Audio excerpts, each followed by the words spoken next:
안녕하세요. 성형외과 전문의 박일입니다. 요즘 재수술 상담을 하러 오시는 분들이 굉장히 많으신데요. 굉장히 재수술에 대해서 가볍게 생각하시는 분들도 있고요. 재수술을 굉장히 심각하게 걱정을 가득 가지고 오시는 분들도 계세요. 너무 가볍게 생각하지도 말고 또 너무 걱정도 마시라는 의미에서 재수술에 관한 궁금증, 특히 재수술이 불가능한 경우에 대해서 자세히 알아보도록 하겠습니다.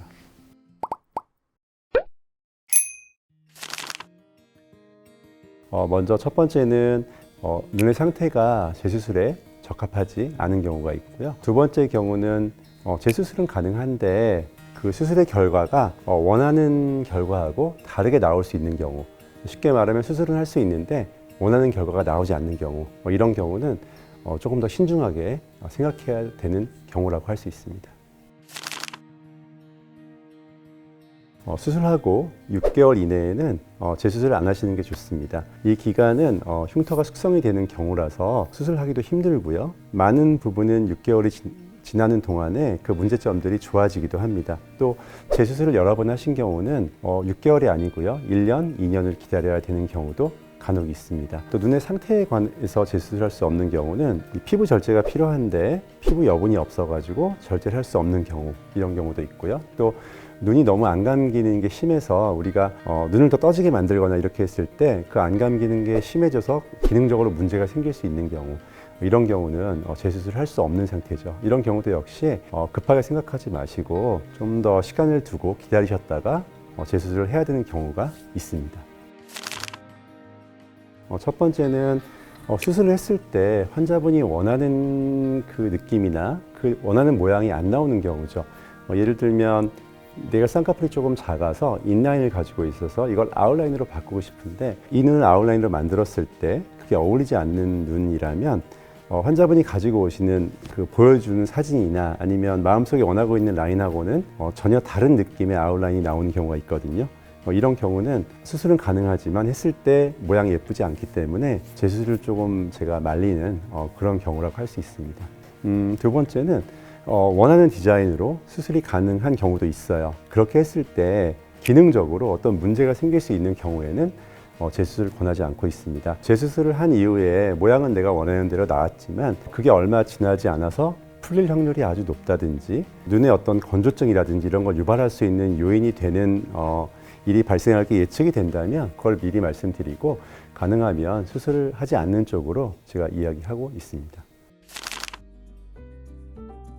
실제로 상담을 하면서 재수술이 안 된다고 말씀을 드리면 눈물을 글썽이는 분들도 간혹 계세요. 저도 감정적으로는 공감을 하는데요. 수술이라는 거는 의학이고 과학이기 때문에 어느 정도의 결과가 예측이 되는 게 분명히 있거든요. 재수술을 했을 때 개선될 부분이 없거나 반대로 어떤 다른 기능적인 문제가 생긴다면 하기 전보다 더 큰 스트레스가 올 게 다 예측이 되거든요. 이런 경우는 저도 마음이 아프지만 수술을 권하지 않고 또 시간이 지나서 재수술 다시 가능해지는 경우도 있거든요. 급하게 생각하지 말고 시간을 조금 더 두고 기다려 봤다가 다시 수술을 하면 어떻겠냐, 이렇게 말씀을 드리고 권유하지 않는 경우도 종종 있습니다.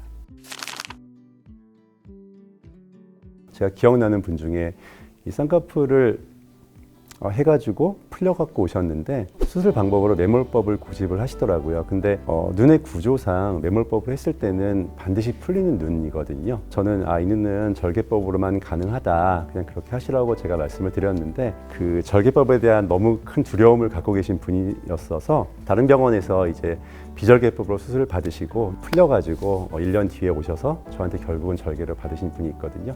또 기억이 나는 거는 이제 눈 위에 꺼짐이 심해갖고 오신 분이 있으셨는데 이 눈 꺼짐은 보통은 이제 지방이 없어서 꺼진다고 생각을 하시는 경우가 많거든요. 물론 대부분 그렇지만 간혹은 이제 꼭 지방의 문제가 아니라 눈에 떠지는 정도라든지 이런 것과 관련이 있는 경우가 많거든요.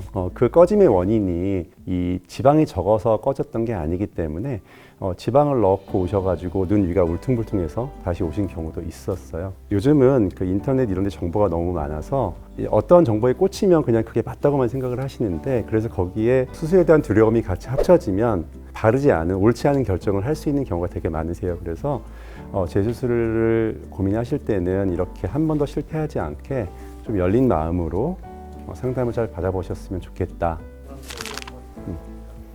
네. 재수술 상담 오실 때는 많은 정보를 가지고 오시되 좀 열린 마음으로 상담을 오셔서 그 내용에 대한 거를 정확하게 질문하고 이해하시고 재수술을 하셨을 때 또 다른 잘못된 결정이 되지 않게 또 다른 재수술을 하지 않게 그런 상담이 되었으면 좋겠어서 이 점은 꼭 제가 말씀드리고 싶었습니다. 저도 재수술을 할 때 가능하면 최대한 원하시는 거에 대해서 맞춰드리려고 노력을 하고 있습니다. 하지만 또 현실적으로 의학적으로 안 되는 부분이 분명히 있거든요. 재수술을 고려하실 때는 무조건 내가 원하는 대로 해야지 꼭 이렇게만 생각하지 마시고요.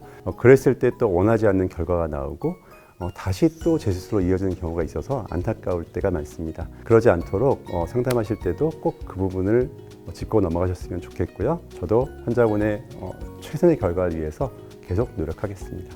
감사합니다.